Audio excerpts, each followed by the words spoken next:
Hello दोस्तों, drama गफारा की episode number 85 का बेस्ट प्रोमो आ चुका है, जिसके मुताबिक सबसे पहले कासिम के पास जाती है उसकी सासू माँ।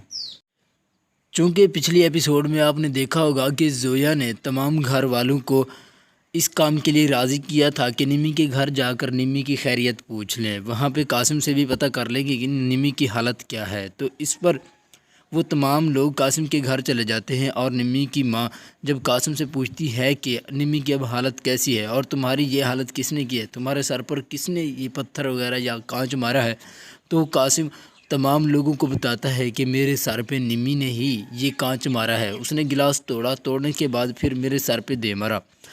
उसको कभी कभी इस तरह के ख्याल आती हैं कि वो कुछ और बोलने लगती है, कभी कभी वो रोने भी लगती है। उसकी ये हालत देखकर तमाम घर वाले परेशान रह जाते हैं और तमाम घर वाले परेशान होने के साथ साथ इस बात पर मुतमईन भी होते हैं, क्योंकि वो निमी की पहले वाली हालत को जानती हैं कि निमी नॉर्मल तरीके से बिहेव नहीं करती थी, वो अब नॉर्मल थी।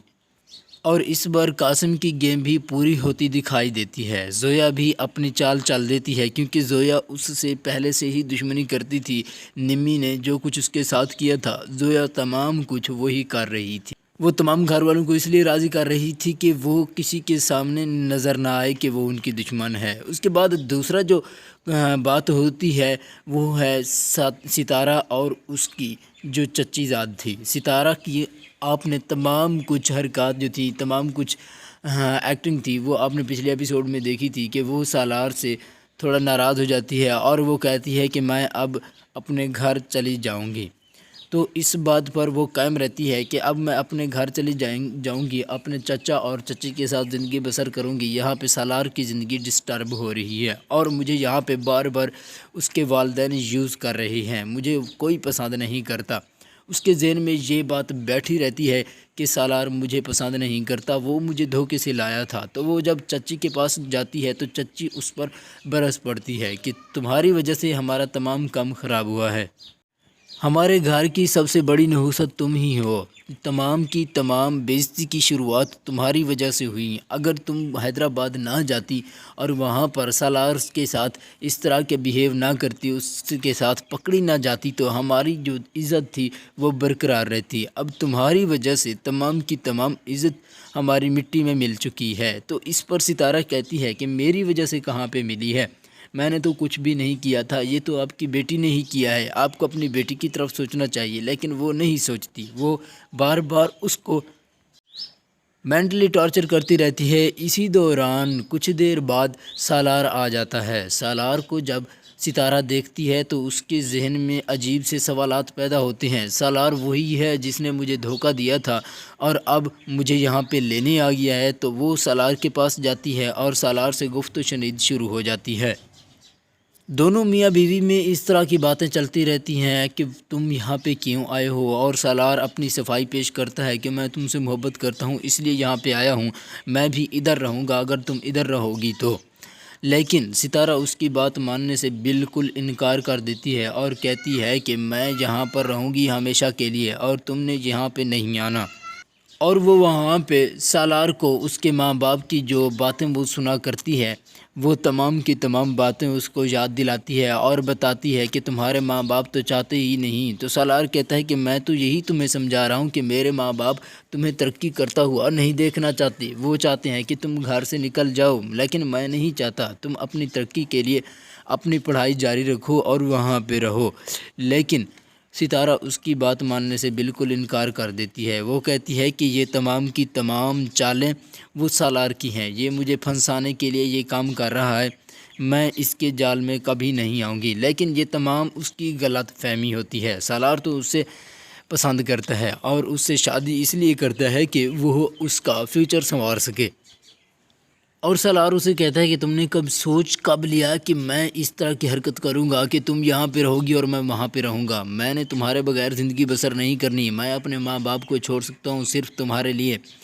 तो तुम इस तरह से क्यों कर सकती हो, मैं तुम्हारे साथ ही रहूँगा, अगर तुम यहाँ पे रहोगी तो मैं यहीं पे रहूँगा।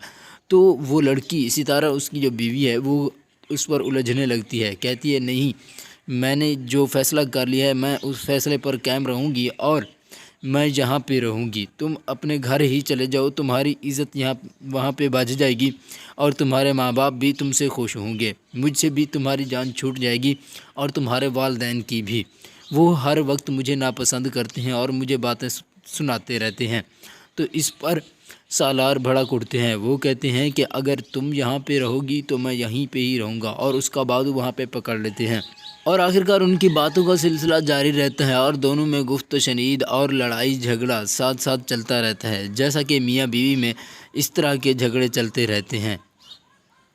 اور اس طرح سے ابھی ان کی باتیں چل رہی ہوتی ہیں کہ ایک اور سین میں نمی کی ماں اپنے بیٹے سے بات کرتی ہے اور کہتی ہے کہ مجھے تو نمی کی جو باتیں ہیں، نمی کے بارے میں جو قاسم باتیں کر رہا ہے وہ کچھ حد تک ٹھیک لگ رہی ہیں، لیکن مجھے لگ رہا ہے کہ قاسم یہ باتیں بنا رہا ہے اور ہمیں بلیک میل کرنے کے لیے یہ تمام کچھ کر رہا ہے۔ مجھے تو اس طرح سے نمی پہلے نہیں لگتی تھی، وہ کچھ تھی تو صحیح لیکن اتنی مینٹلی ٹارچری ان کو برداشت نہیں تھی کہ وہ اس طرح کا کام کر سکے، اور وہ اپنے بیٹے کو تسلیاں دیتے ہوئے کہتی ہے کہ میں ایک ماں ہوں اور اپنی بیٹی کو میں نے ساری زندگی پالا ہے، مجھے اس کی ایک ایک حرکت کا پتہ ہے، مجھے اس کی ہر ایک بات اور سوچ کا بھی پتہ ہے کہ وہ کیا کرنے جا رہی ہے اور وہ کیا کرے گی۔ اپنے بیٹے کو بار بار تسلیاں دیتی ہے اور کہتی ہے کہ تم اس سے پریشان نہ ہو، وہ بالکل ٹھیک ہو جائے گی، اس کا علاج قاسم کرا دے گا اور اس کا اچھی طرح سے علاج ہونے کے بعد وہ بالکل ٹھیک ہو جائے گی۔ لیکن اس کا جو بیٹا تھا وہ بہت ہی پریشان تھا اور وہ اس بات کو اپنے مائنڈ میں رکھے ہوا تھا کہ یہ لڑکی نمی جو تھی وہ اس کے بیٹے کی بھی دشمن ہے اور اس کی بیوی کی بھی دشمن ہے، اس طرح سے وہ پورے خاندان کی دشمن ہے، ان کی تمام جنریشن، ان کی تمام فیوچر کی، مستقبل کی دشمن ہے، وہ ان کو کبھی بھی نقصان پہنچا سکتی ہے۔ تو اس پر اس کی والدہ اسے تسلیاں دیتی ہے کہ قاسم اس طرح کی اسے حرکت نہیں کرنے دے گا، کہ مجھے قاسم پر مکمل یقین ہے کہ قاسم اس کا علاج کراتا رہے گا اور اس کو بالکل تندرست کر دے گا۔